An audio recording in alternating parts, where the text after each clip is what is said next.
The council chamber stretched vast and cold, its walls carved from crystalline stone that had witnessed 1,000 years of galactic decisions. Captain Haiyan Wu stood at the center of the circular floor, feeling the weight of 300 alien eyes upon him. Above, on their elevated platforms, the council members loomed like judges at a trial, already concluded. That Ambassador G1 stood beside Haiyan Wu, her hands clasped behind her back, her face showing nothing. She had taught him that trick years ago when he first joined the diplomatic corps. Never let them see you hurt.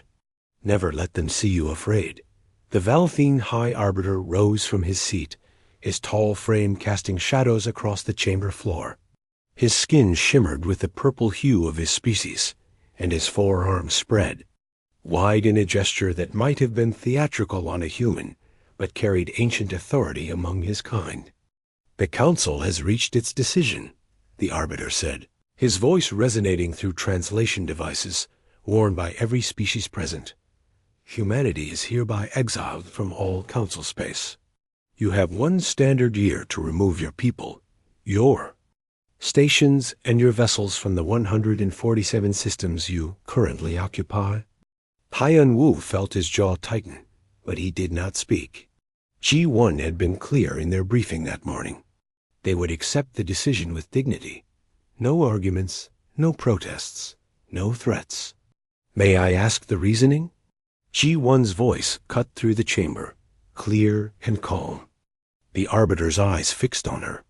"Your species expands too rapidly. Your traders ask too many questions. Your scientists probe technologies that should remain undisturbed. You are unpredictable, Ambassador. Dangerous, the Council has determined. That galactic peace requires your removal from civilized space." Gu-1 nodded once. "We understand. We will comply." The chamber erupted in whispers. Several council members had clearly expected resistance, perhaps even violence. Humans had a reputation, after all. But G1 simply bowed her head in respect and turned to leave, Haiyan Wu following close behind. As they walked through the endless corridors of the council station, Haiyan Wu finally spoke.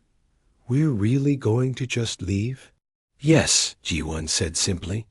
"They're afraid of us because we're good at what we do, because we adapt, because we solve problems they've struggled with for centuries. I know, this isn't fair." G1 stopped walking and turned to face him. Her eyes held something he couldn't quite read. Sadness, perhaps, or maybe something harder. "Fairness is a luxury, Haiyan Wu. We're not strong enough to fight the entire galaxy. So we do what humans do best. We survive. We adapt. And we make sure they remember what they lost." The evacuation began within days. Across 147 systems, humanity started the largest coordinated withdrawal in galactic history. Haiyan Wu watched from the bridge of the Silent Promise as the first orbital stations were systematically dismantled. Work crews moved with precision, removing power cores, stripping valuable components, loading everything onto transport ships. On the colony world of Tarth 5, engineer Baora supervised the shutdown of the fusion reactor that had powered the planet's capital city for 30 years. The local Keltheran population watched nervously as human technicians worked through the night, carefully extracting the reactor's core components. "Will you leave us the reactor?" a Keltheran official asked Baora. She looked at him with tired eyes. "The reactor is human technology, proprietary. You're welcome to the building, but the core comes with us. But we need power. Then I suggest you contact the Council for alternatives." Baora's voice held no anger, just a flat exhaustion. She had lived on Tarth 5 for 8 years. Her children had been born here, and now they were leaving because the galaxy had decided humans were too dangerous to keep around in the Valthine. Security Directorate Intelligence Officer Tae Yang reviewed reports from across council space. He was young for his position, only 30 cycles, but his analytical mind had earned him rapid promotion. Something about the human evacuation bothered him, though he couldn't articulate what. He pulled up shipping manifests from human-controlled space. The standard materials were being evacuated, of course. People, technology, manufactured goods. But there were oddities. Soil samples from agricultural worlds. Water from dozens of different systems. Asteroids that appeared to have no valuable minerals. Even data cores from environmental monitoring stations. Tae-Yong flagged the information in his report, noting that humans seemed to be taking everything, even items that appeared worthless. His supervisor dismissed it. They're salvaging what they can. Wouldn't you, if you were being exiled? But Tae-Yong wasn't convinced. Humans were deliberate in everything they did. If they were taking something, there was a reason. Months passed. The human exodus continued with eerie efficiency. Trade routes fell silent as human merchant vessels made their final runs. Diplomatic offices closed, their human staff packing up decades of accumulated culture and connection. Scientific collaborations ended, with human researchers politely declining to share ongoing projects. Ambassador G1 spent her final weeks visiting each of the major council species, offering formal farewells. She was professional, courteous, and completely unrevealing about where humanity planned to go. When asked, she simply smiled and said, "Beyond the rim, into dark space. We'll find our own way." Captain Hyan-Woo commanded one of the last human vessels to leave council space. The Silent Promise had been his home for 12 years, ferrying diplomats and negotiating trade deals across a dozen sectors. Now it was a transport ship, loaded with the last remnants of human civilization in this part of the galaxy. As they passed the final council checkpoint, a Valthene patrol vessel hailed them. The face on the screen was Tae-Yong, the young intelligence officer. "Captain, may I ask a question?" Hyan-Woo nodded. "You may ask. Are you planning to return?" It was a strange question, direct and personal, in a way that most council species avoided. Hyan-Woo studied the Valthene's face and saw genuine curiosity there, not hostility. "That depends," Hyan-Woo said slowly, "on whether we're invited, and whether the invitation is sincere." Tae-Yong's expression shifted, something like understanding crossing his features. "Travel safely, Captain." The transmission ended. The Silent Promise jumped to hyperspace, following the trail of thousands of human ships that had gone before it. Behind them, council space continued its daily routines. Trade flowed. Politics churned. The various species congratulated themselves on removing a potential threat before it could materialize. But in warehouses and space stations, in planetary power grids and navigation systems, in 1,000 small places no one thought to check, pieces of human-designed technology continued to function. Fusion reactors hummed. Navigation beacons pulsed their signals. Shield generators maintained their harmonics. All of it working perfectly. All of it maintained by automated systems the humans had built. For now, Tae-Yong sat in his office, unable to shake the feeling that something important had just happened, something the council didn't understand. He pulled up the captain's final words and played them again. "That depends on whether we're invited." It sounded like a man who expected to be asked to return. It sounded like someone who knew something the rest of the galaxy didn't. Tae-Yong filed another report, this one flagged as low-priority speculation. His instincts told him the human story wasn't over.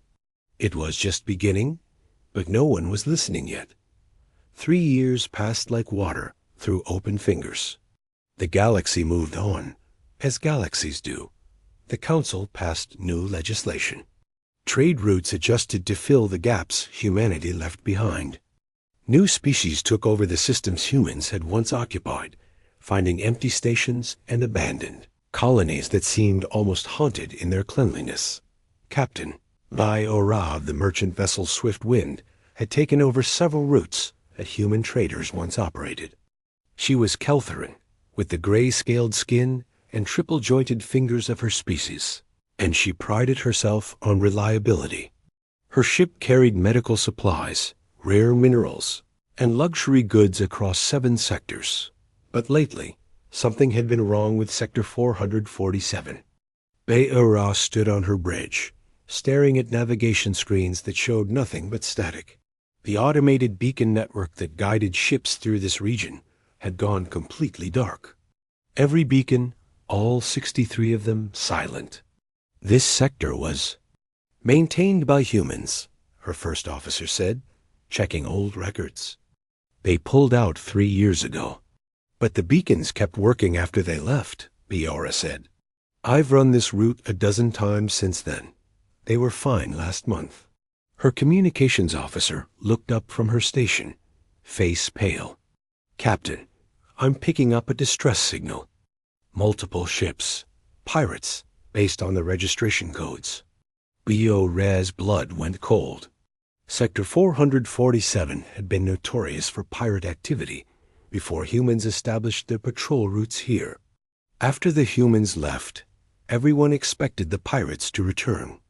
Several criminal fleets had moved into the area, setting up bases in the asteroid fields. But pirates didn't send distress signals. The swift wind approached carefully, weapons ready. They found 5 pirate vessels drifting in formation, their lights dim, engines cold.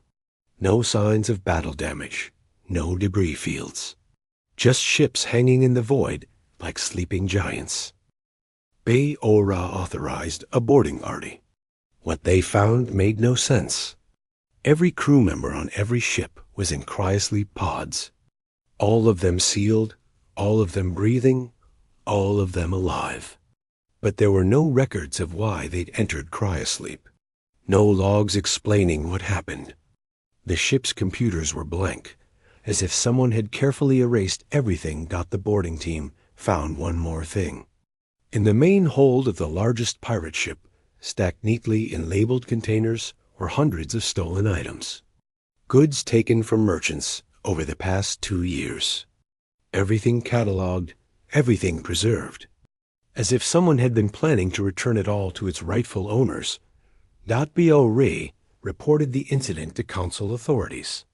But she couldn't shake the image from her mind. Pirates in cryosleep. Their stolen goods ready for return. And every computer wiped clean except for one message in the captain's log, written in perfect galactic standard. We were asked to leave. We suggest you do the same. Halfway across the galaxy, Valthene scientist Tae Yang faced a different kind of mystery. He wasn't just an intelligence officer anymore. His early warnings about humanity had earned him attention, even if no one had believed him at the time. Now he headed an entire analysis division, and he was looking at something impossible. 7 industrial worlds had purchased human-designed fusion reactors decades ago. These reactors had run flawlessly for years, powering cities, factories, entire planetary infrastructures. They were considered the most reliable power sources in council space, that now all 7 were failing. Not broken, not damaged, just shutting down in sequence, one after another, like dominoes falling in slow motion.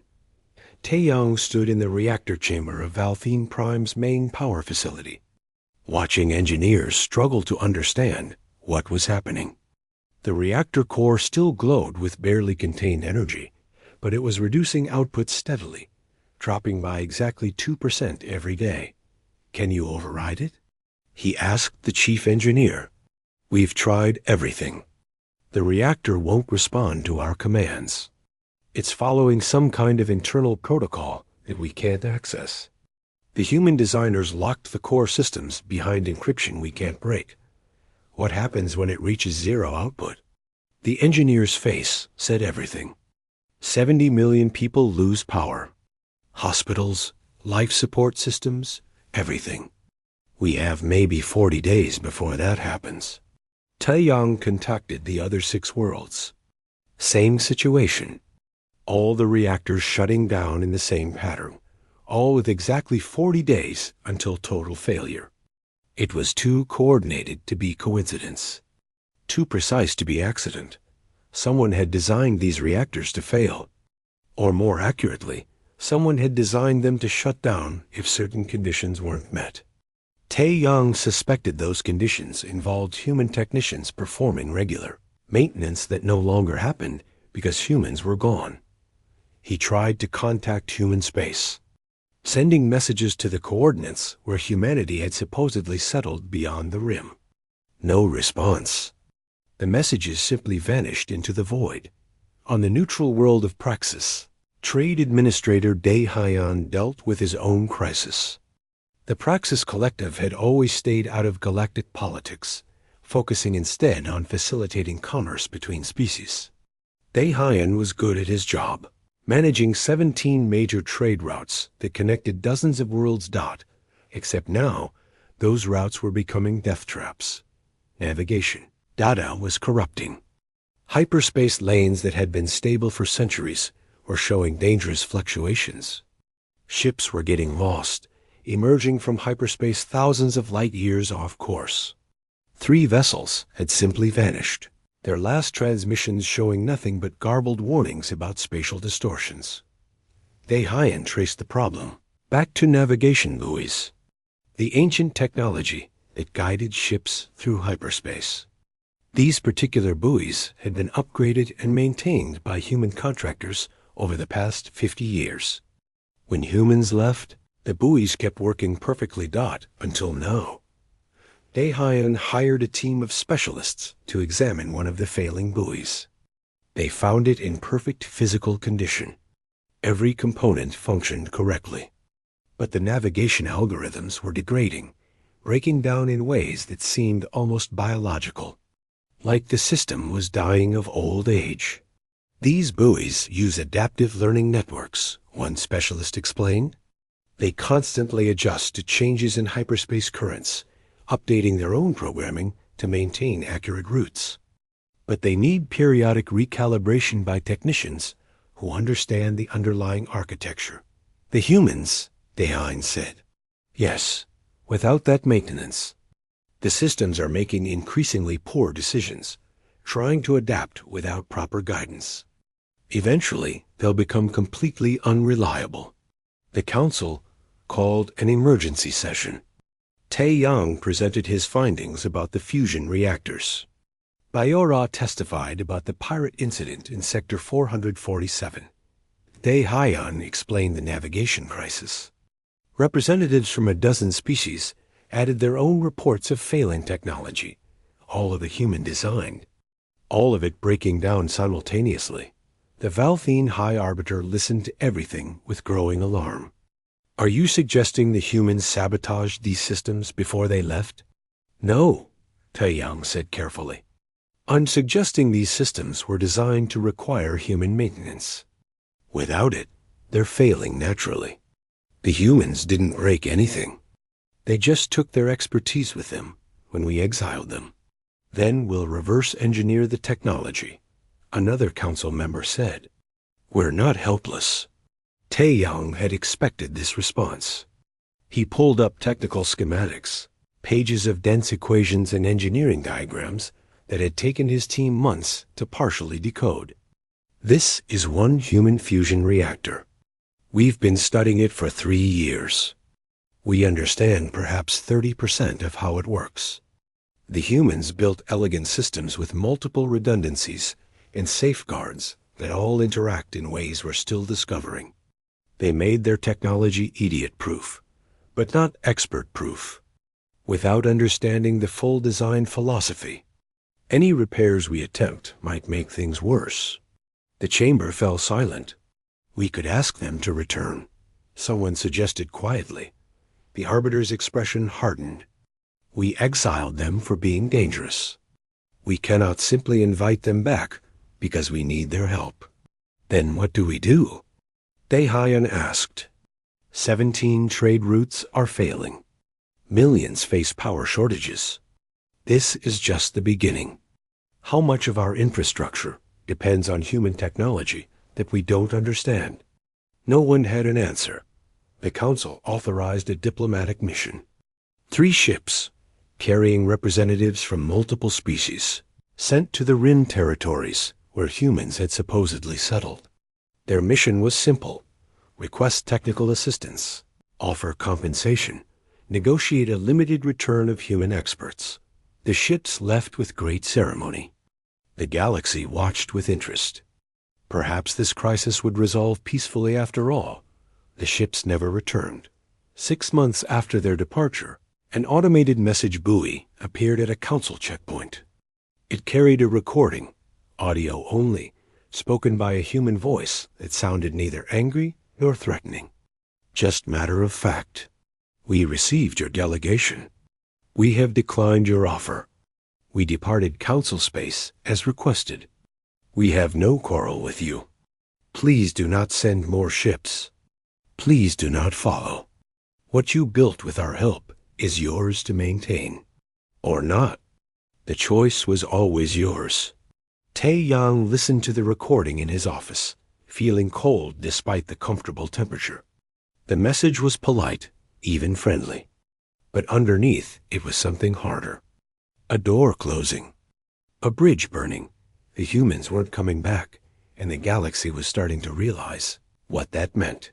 5 years after the exile, the galaxy was unraveling. The term cascade failure became common in council briefings. It meant systems breaking down in sequence, each failure triggering others, spreading like disease through the infrastructure that held civilization together. The fusion reactors had been just the beginning. Balthine Admiral Junho sat in the war room of the military command station, looking at displays that showed the deteriorating state of the council fleet. His career had spanned 4 decades, and he had never seen anything like this. Ships that had been battle-ready a year ago were now docked for repairs that couldn't be completed. The targeting systems are degrading, his chief engineer explained, pointing to a schematic. They use predictive algorithms that were developed by human military contractors. Without proper maintenance, the accuracy is dropping. Some ships are showing 40% reduction in targeting efficiency. What about the shield systems? Junho asked. Worse, the shield harmonics require constant micro-adjustments to maintain optimal frequency. The automated systems are still functioning, but they're drifting out of alignment. We estimate 6 months before shield effectiveness drops below acceptable combat levels. Junho felt a headache building behind his eyes. And the hull plating? The engineer hesitated. That's the strangest part, sir. The alloy composition in our newer ships includes trace elements that human metallurgists recommended. We can manufacture more plating, but it's not quite the same. The structural integrity is lower. We don't understand why their formula worked better. How much of our military capability depends on human innovations? The engineer looked at her datapad, then back at the admiral. By our assessment, approximately 65% of our current technology base has human contributions at some level. Not all of it is critical, but a lot of it is. Junho dismissed her and sat alone in the war room, contemplating the impossible situation. The Council had exiled humanity for being too dangerous. Now the Council was discovering it couldn't defend itself without them. On the industrial world of Kelth 9, engineer Subin led a team attempting to restart one of the failed fusion reactors. She was considered one of the best engineers in her species, with degrees from 3 different universities and 20 years of experience.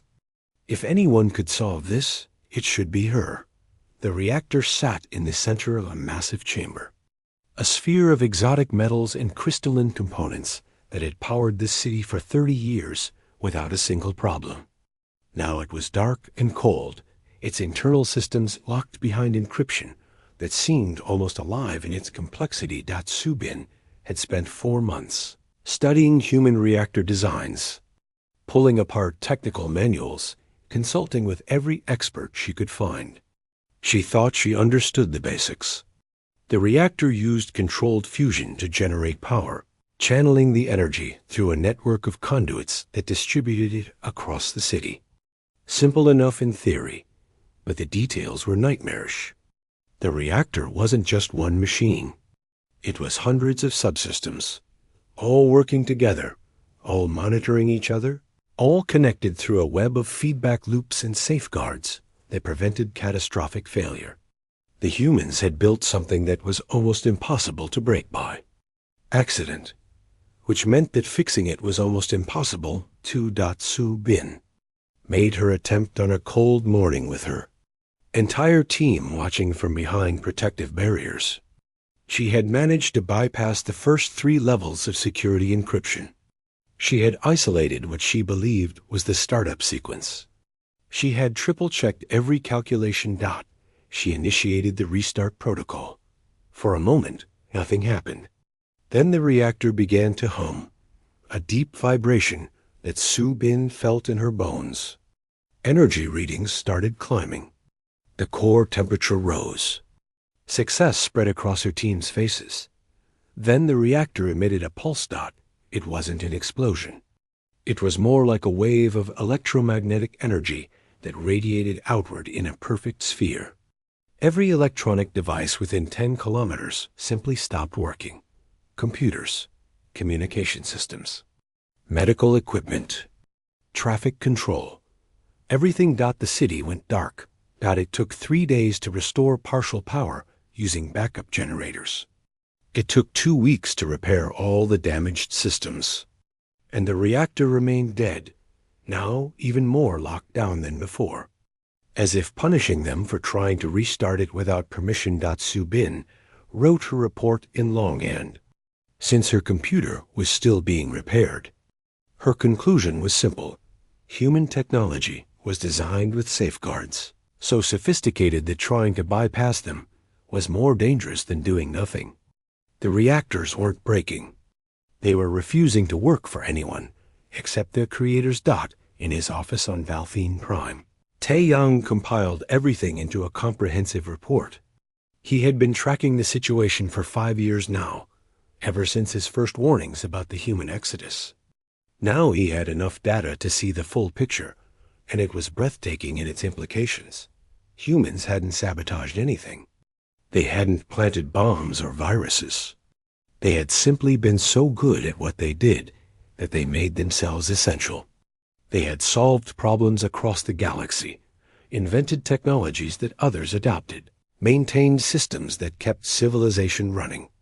And they had done it so quietly, so efficiently, that no one noticed until they were gone. The galaxy hadn't just exiled a species. It had exiled its maintenance crew. Taeyang's report went to the highest levels of council authority. He included everything: the failed reactors, the degrading navigation systems, the military equipment that was slowly becoming obsolete, the trade routes that were collapsing, the thousands of small systems and services that humans had maintained. His final section was titled, "The Real Threat." In it, he argued that humanity had never been dangerous because of their potential for violence. They had been dangerous because they were too useful, too competent, too willing to help. They had made themselves indispensable, and when the council exiled them, it had cut out its own heart without realizing it. The council's response was predictable. Half the members wanted to blame humanity for manipulating the galaxy. The other half wanted to send more diplomatic missions, more requests, more attempts to bring them back. The Praxis Collective had a different idea. Trade Administrator Dae Hyan proposed sending a military fleet to human space, not to attack, but to demand they return and repair what they had broken. It was a stupid plan, born of desperation, but enough council members supported it that the motion passed. Fleet. Commander Hae-Won led 200 warships into the dark regions beyond the Rim. She was a veteran of 3 conflicts, respected for her strategic thinking and calm demeanor. But even she felt uneasy about this mission. They were venturing into completely uncharted space, following old coordinates that might not even be accurate, looking for humans who had made it clear they wanted to be left alone. The fleet jumped into hyperspace, following the trail humanity had taken 5 years earlier. 3 weeks later, Not a single ship had returned. Council space erupted in panic. 200 warships represented a significant portion of the military. Their disappearance, without any distress signals or combat reports, was catastrophic. What had happened to them? Had the humans destroyed them? Were they captured? Lost? The answer came from automated buoys that appeared at 3 different council checkpoints. The same message played at all 3 locations, spoken by a calm human voice that sounded almost sad. We received your fleet. We did not fire upon them. We disabled their weapons and propulsion systems and placed their crews in cryosleep for their own safety. The ships are being towed back to council space. They will arrive within 3 months, fully intact, crews unharmed. We departed as requested. We have no quarrel with you. Please do not follow. This is our final warning. True to the message, the ships began arriving exactly 3 months later. Every vessel was intact, every crew member healthy, sleeping peacefully in cryosleep. When they were awakened and debriefed, their stories were all the same. They had entered human space and been intercepted immediately by vessels, unlike anything they had ever seen. No shots fired. No threats made. Just a polite message telling them to stand down, or their systems would be remotely disabled. When Commander Hay-1 refused, her flagship's weapons and engines simply stopped working. Every ship in the fleet suffered the same fate within minutes. Then the cryosleep systems activated automatically, putting everyone to sleep before they could even process what was happening. The technology required to do that was decades beyond anything the Council possessed. Tae-Yang interviewed Hay-1 personally. She was shaken, despite her years of experience. They didn't even consider us a threat, she said. They could have destroyed us easily. Instead, they treated us like children who wandered somewhere dangerous. They sent us home with a warning. What did you see of human space? Tae-Yang asked. Nothing. We never made it that far. But our sensors picked up some readings before they put us to sleep. Energy signatures, construction activity, something massive being built in the dark between stars. Whatever the humans are doing out there, they're not just surviving. They're building something new. Tae-Yang added this to his growing file on humanity. The picture that emerged was terrifying and fascinating in equal measure. Humans had been holding back while in council space. They had shared some technology, some knowledge, but kept their most advanced capabilities hidden. And now, freed from council restrictions and politics, they were advancing faster than anyone imagined possible. The galaxy had exiled them for being dangerous. It was starting to realize they had been right, but for all the wrong reasons. Desperation makes strange allies. Tae-Yang sat in a small cafe on the neutral station of Praxis 7, watching 3 very different beings approach his table. He had sent encrypted messages to each of them separately, not knowing if they would come. But here they were. Captain Biora arrived first, her Keltheran frame moving with the grace of her species. She sat without speaking, her scaled face unreadable, but her eyes sharp with intelligence.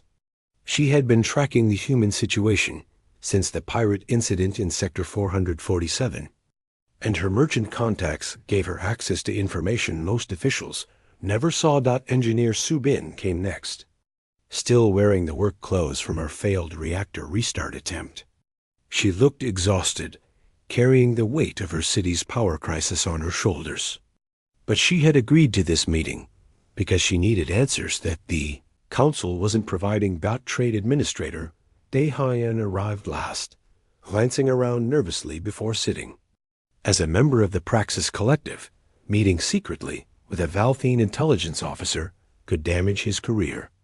But the collapsing trade routes were destroying the economy he had spent 20 years building. He was willing to take the risk.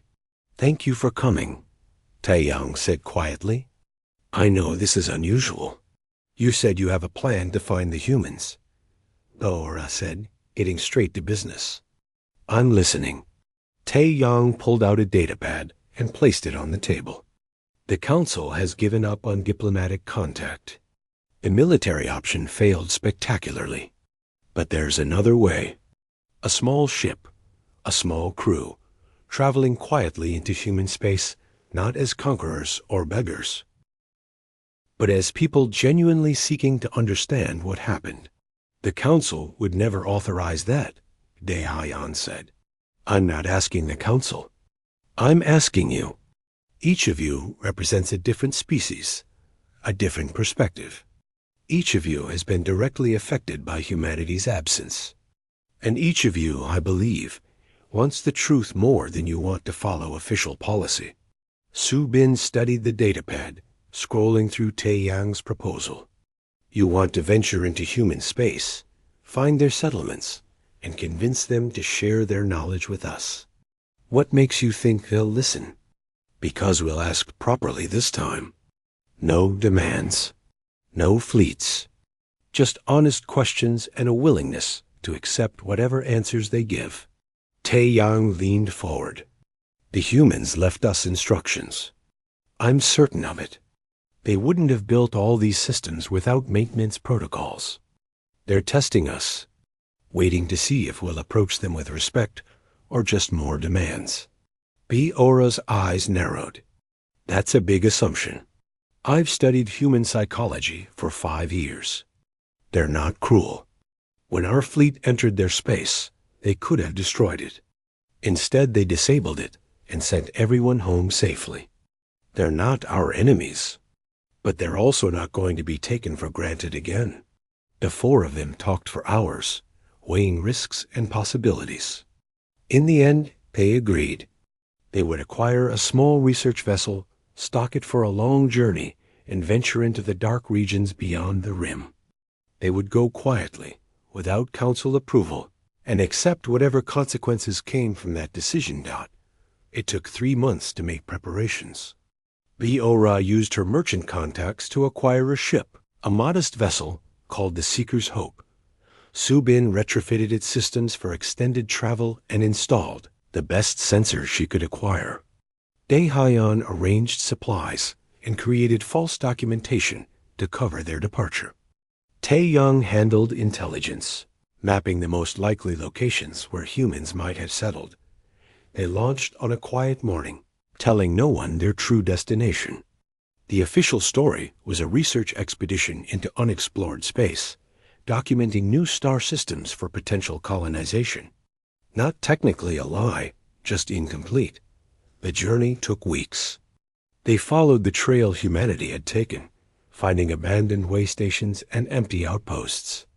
The humans had left everything in perfect condition, stations that could be reactivated with minimal effort. But there were no clues about where they had gone until the 5th week. They found it on a minor colony world that humans had occupied for barely 3 years before the exile. A world so insignificant that the Council had never bothered to survey it after humanity left. Ora's sensors detected power signatures, faint but definitely artificial. They landed carefully, weapons ready despite their peaceful intentions. What they found took their breath away. A massive underground facility, built into the planet's crust, still fully operational. Lights activated as they entered, responding to their presence. The facility was empty of people, but filled with data cores, server arrays, and what appeared to be an enormous library. It's an archive, Su Bin breathed, her fingers running over control panels that were labeled in multiple languages, including Galactic Standard. They left us an archive. Tae Yang found the access terminal. It took him less than 5 minutes to crack the security, which seemed almost designed to be broken by someone with his skills. The archive opened like a flower, revealing petabytes of information. Technical manuals, maintenance protocols, engineering specifications. Every piece of technology humanity had shared with the galaxy, explained in exhaustive detail. Instructions for repairing fusion reactors, algorithms for recalibrating navigation systems, formulas for shield harmonics and targeting systems. Everything, but there was more. historical records, diplomatic correspondence, audio logs from human officials discussing the growing tension with the Council, video recordings of meetings where humans debated how to respond to their impending exile. Daehyun pulled up one file, and a holographic display activated. A human appeared, a woman in her 50s with graying hair and tired eyes. The file was labeled Colonial Director Yan Wu Final Message. "If you're watching this," the hologram said, "it means you've come looking for answers." "That's good. It means you're ready to listen." The four of them stood transfixed as Director Yan Wu spoke. "We knew the exile was coming 2 years before it was officially declared. We saw the fear growing, the resentment. We weren't blind to how others saw us. Too adaptable, too quick, too good at solving problems that had stumped others for centuries. We made species who had been struggling for generations look inefficient by comparison. That's a hard thing for any civilization to accept." The hologram paused, as if gathering thoughts. "We could have fought. We could have argued. We could have pointed out everything we'd contributed, every crisis we'd solved, every innovation we'd shared freely. But we chose a different path.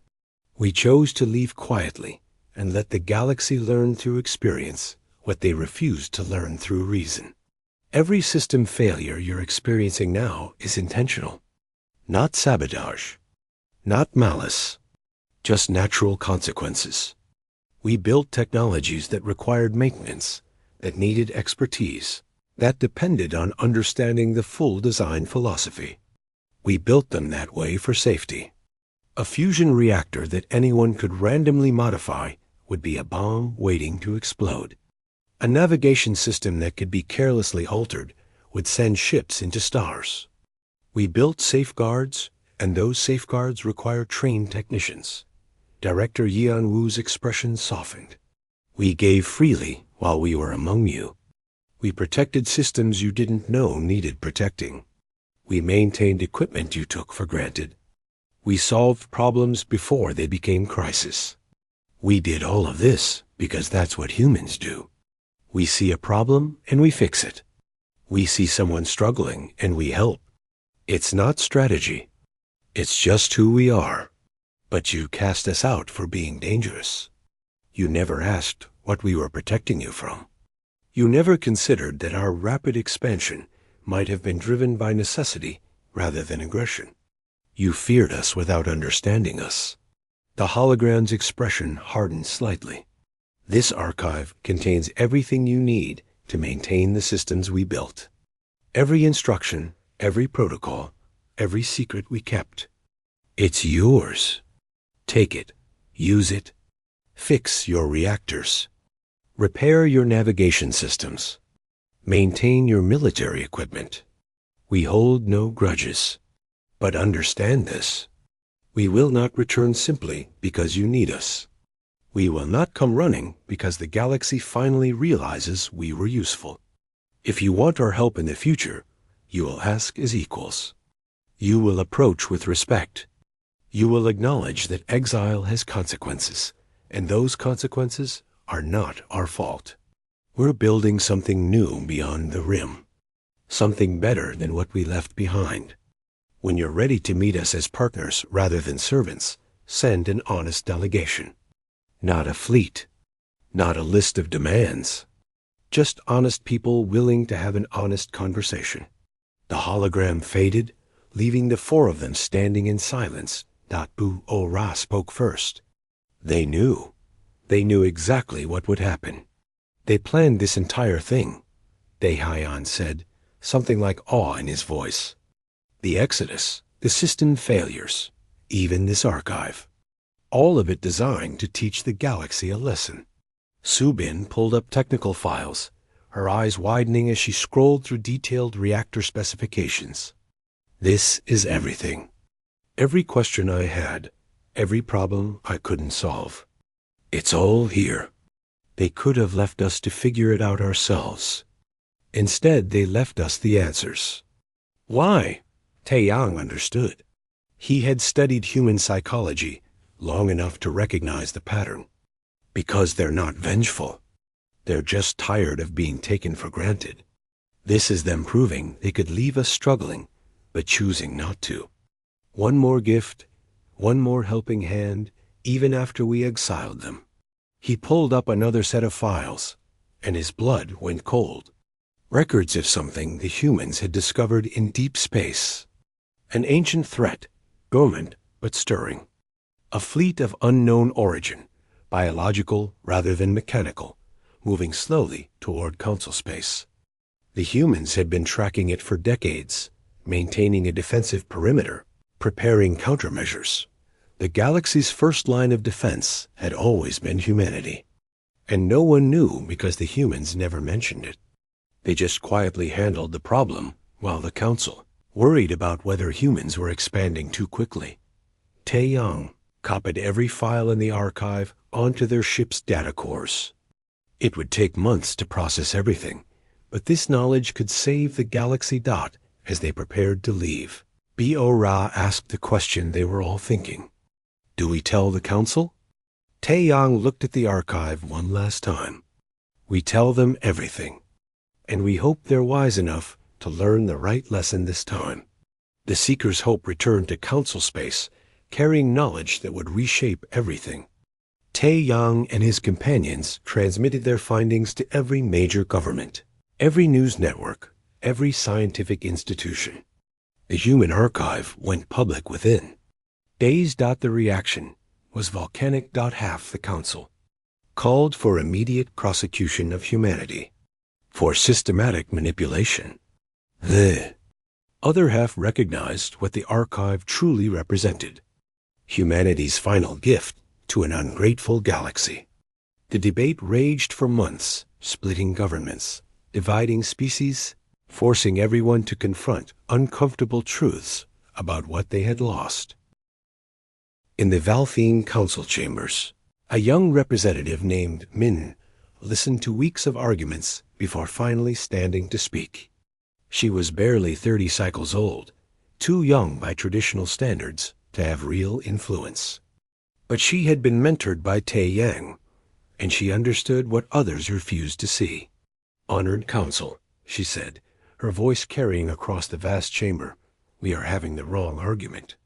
We debate whether humanity manipulated us, whether they planned our dependence, whether they deserve punishment or gratitude. But these questions missed the point entirely. She pulled up holographic displays showing the human archive, technical specifications, maintenance logs, military reports about the ancient threat humanity had been fighting without telling anyone. The humans didn't manipulate us.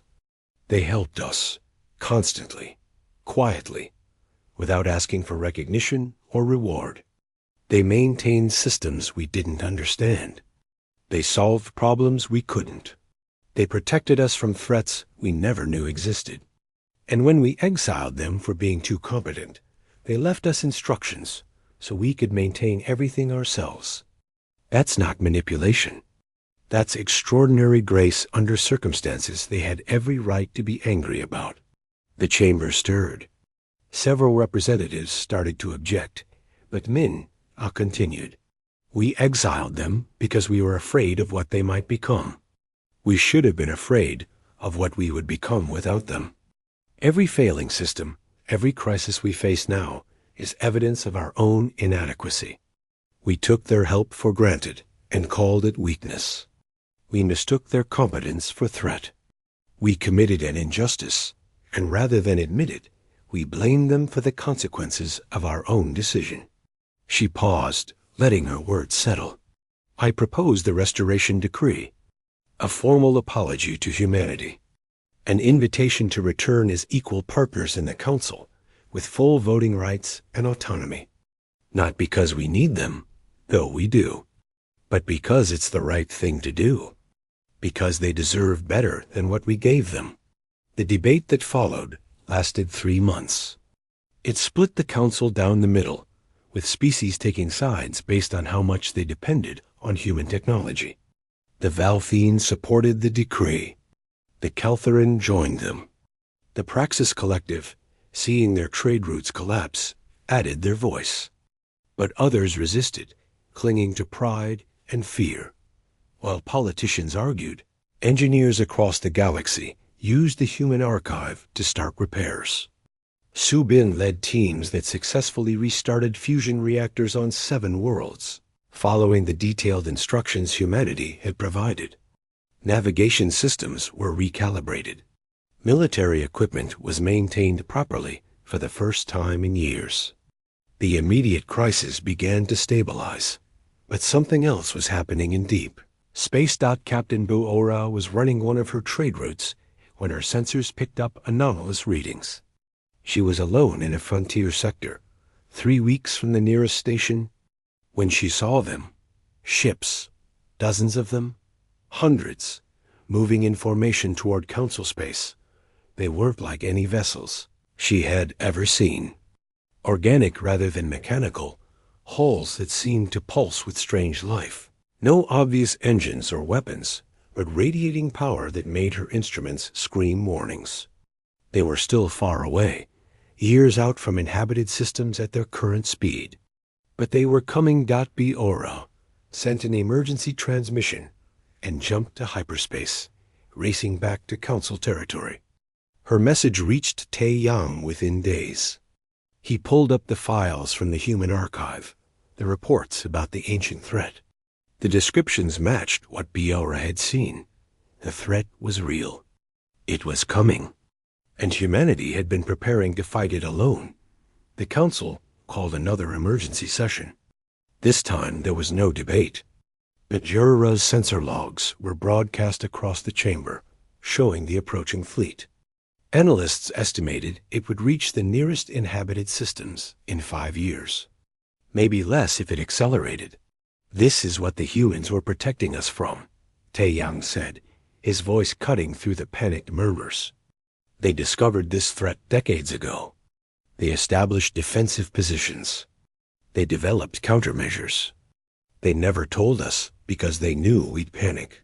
So they just handled it, the way they handled everything else. And now? The Valfine High Arbiter asked. Now we're on our own. Unless we do what we should have done 6 years ago. Unless we ask them to stand with us as allies, not as servants we can order around. The restoration decree passed by a slim margin. Min-Ah personally led the delegation that would deliver it to human space. She took a small diplomatic ship with 4 companions, Tai Yang, Buora, Su Bin, and Dai Hyan. The same 5 who had found the archive now carried the galaxy's apology and plea for help. The journey took weeks. They followed coordinates from the archive, heading deep into the dark space beyond the rim. What they found stunned them. A massive construction project spread across 3 star systems. Shipyards building vessels that dwarfed anything in Council space. Orbital platforms bristling with weapons. Defensive stations positioned in concentric rings around a central cluster of worlds. And everywhere, the signs of human industry working at a scale they had never attempted while in Council territory. They were intercepted by a human patrol ship within minutes of entering the system. The communication was polite but firm. They were escorted to a space station, where they waited in comfortable quarters for 2 days before being granted an audience. Admiral Haiyan Wu met them in a conference room with wide windows showing the shipyards beyond. He looked older than the last time Tai Yang had seen him, gray threading through his hair, but his eyes were sharp and assessing. Beside him sat Ambassador G1, now called the elected leader of Human Alliance. She looked just as tired, just as determined as she had the day she accepted humanity's exile. Min-Ah stood and presented the restoration decree formally, reading each word carefully. The apology, the invitation, the recognition of humanity as equals. When she finished, silence filled the room. G1 finally spoke. You exiled us when you feared what we might become. Now you need us to be exactly that. Why should we fight for those who cast us out? Min-Ah had prepared for this question, but in the moment, She set aside her prepared speech and spoke from the heart. Because it's the right thing to do. Because you've proven, time and again, that you're better than we are. Not because you're stronger or smarter, though you might be both. But because when faced with injustice, you respond with grace. When abandoned, you leave instructions so we can survive without you. When threatened, you protect even those who feared you. She stepped closer to the window, looking out at the massive construction project. We were fools. We saw your competence and called it manipulation. We saw your willingness to help and called it dangerous. We committed an injustice, and you responded by being more generous than we deserved. You owe us nothing. But we're asking anyway, not because we have the right, but because the alternative is millions of innocent people dying while we're too proud to ask for help. Ji-1 and Hyan-Woo exchanged glances. Some silent communication passed between them, a kind that comes from working together for years. We've been preparing for this threat since we discovered it 32 years ago, Hyan-Woo said finally. We've built weapons, trained crews, developed strategies. We always knew we'd eventually have to face it. The question was whether we'd face it alone or with allies. The archive you found was our insurance policy, Guy-1 added. If the Council learned nothing from our exile, if you came demanding help rather than asking for it, we would have fought this threat ourselves and let the galaxy face its own consequences. But you came honestly. You admitted fault. That changes things. She stood and walked to the window, looking out at the fleet humanity had built. We'll send help. Not because you need us, though you do. Not because it's strategically beneficial, though it is. But because protecting people is what humans do. Even people who wronged us. Even when we'd be justified in refusing. Min-A felt relief flood through her. Thank you. Don't thank us yet, Hyan-Woo said, a slight smile crossing his face. Thank us when this is over. If we survive. The details were worked out over the next week. Human fleets would coordinate with Council forces. Technology would be shared, but this time with proper training and support. Humanity would return to Council space, but as an independent alliance with full autonomy, not as subordinate members. Equal partners, as they should have been from the beginning. On the day the human fleets departed for Council space, Min-A stood with Ji-1 on the observation deck, watching hundreds of ships move into formation. They were impressive, built with the full force of human innovation unleashed by 6 years of independence. We really could have used your help these past 6 years, Min-A said quietly. Ji-1 smiled. But there was sadness in it. You had our help. We left you everything you needed in the archive. What you really needed was to learn that help isn't the same as dependence, and competence isn't the same as threat. Some lessons can only be learned the hard way. Did you know we'd come? That we'd eventually ask properly? We hoped. We built the archive just in case. But we would have fought this threat alone if necessary. That's what independence means. Being able to survive without approval or support from those who abandoned you. The fleet jumped to hyperspace, hundreds of ships vanishing in pulses of light. Behind them, human construction continued. They were building something permanent here, something that wouldn't be given up easily. Min-A sent a message back to the Council as she prepared to return. The humans are coming, not as subjects, not as servants, but as allies who remember what we did and choose to help anyway. We should never forget this moment. We should never take them for granted again. In Council space, the combined fleet began assembling. Human ships arrived and took positions alongside Valfine cruisers, Keltheran frigates, and vessels from a dozen other species. For the first time in 6 years, the galaxy worked together, united by necessity, but learning slowly to trust again. Admiral Hyan Wu stood on the bridge of his flagship, Ambassador G1 beside him, as they prepared to face the ancient threat. A transmission came through from Min Ah, now coordinating Council forces. "Thank you," she said simply. G1 smiled faintly. That same tired but determined expression she had worn the day humanity was exiled. "Don't thank us yet. Just remember this moment when it's over. Remember what we're all capable of when we stop fearing each other and start trusting instead." The combined fleet moved forward, human vessels at the vanguard, heading toward an enemy that had been waiting in the dark. Behind them, the galaxy watched and learned and hoped that this time, finally, they had figured out what humanity had been trying to teach them all along, that strength without humility leads to isolation, that competence without respect breeds resentment, and that sometimes the most dangerous thing isn't the help someone offers, but the emptiness left behind when that help is refused. The humans had departed softly 6 years ago, leaving echoes across the galaxy that forced everyone to confront their own inadequacy. Now they returned, not with triumph or resentment, but with the quiet determination that had always defined them. They would fight. They would protect.